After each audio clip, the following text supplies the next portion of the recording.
আসসালামু আলাইকুম রহমতুল্লাহ বরকাতুহু। প্রিয় দর্শক, শুভ সকাল। নামাজের পর আল্লাহর কাছে দোয়া খায়ের করে সামান্য একটু ভিডিও দেখলাম, ইউটিউব দেখলাম। তাতে দেখলাম খারাপ লাগলো, আশ্চর্য লাগলো। ডক্টর ইউনূস দেশের জন্য, মানুষের জন্য এবং হাদির জন্য কান্না জড়িত কণ্ঠে যে ভাষণ বা যে কথাগুলো বলছেন, অনেক যারা বিবেকবান তারা চিন্তা করবেন।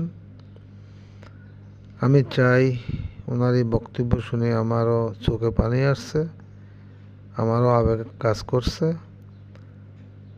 তো আমি চাই ডক্টর ইউনূসকে আল্লাহ উত্তম নেখায়াত দান করুক, ওনাকে আল্লাহ সুস্থ রাখুক, ওনাকে আল্লাহ সর্বোত্তম জ্ঞান দিয়ে দেশ পরিচালনা করার জন্য, এই কঠিন মুহূর্তে দেশকে আগলে রাখার জন্য আল্লাহ ওনাকে সাহায্য করুক, সহযোগিতা করুক। ওনার সাথে যারা দেশদ্রোহী আছেন, ওনার আশেপাশে যারা দেশ পরিচালনার দায়িত্বে আছেন, তাদেরকে আল্লাহ হেদায়েত দান করুক, আমাদের দেশটাকে যেন হেফাজত করে, তারা যেন দেশটাকে নিয়ে আর সিনেমিনি না খেলে। এবার আসি হাদিকে নিয়ে 2-4টি কথা বলবো। আসুন আমরা আল্লাহর কাছে প্রত্যেকটি মানুষ খাস করে একটু দোয়া করি আল্লাহর কাছে, আল্লাহ যেন ওসমান হাদিকে সুস্থ করে আমাদের মাঝে ফিরিয়ে আনেন।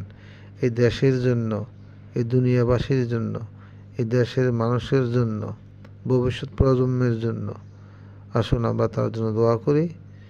সে যা করে গেছে, তার কথাগুলো সে বাস্তবে রেখে গেছেন। আমরা 50 বছর বেঁচে থেকে আর লাভ নাই। যদি বাঁচতে হয়, করতে হয় দেশের জন্য, 5 দিন বেঁচে থাকব, তাই উত্তম। আসুন আমরা দেশের জন্য এবং হাদির জন্য দোয়া করি। আল্লাহ আমাদের সবাইকে উত্তম প্রতিদান দান করবেন।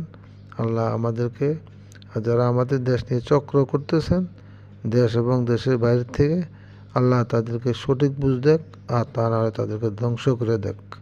আমিন।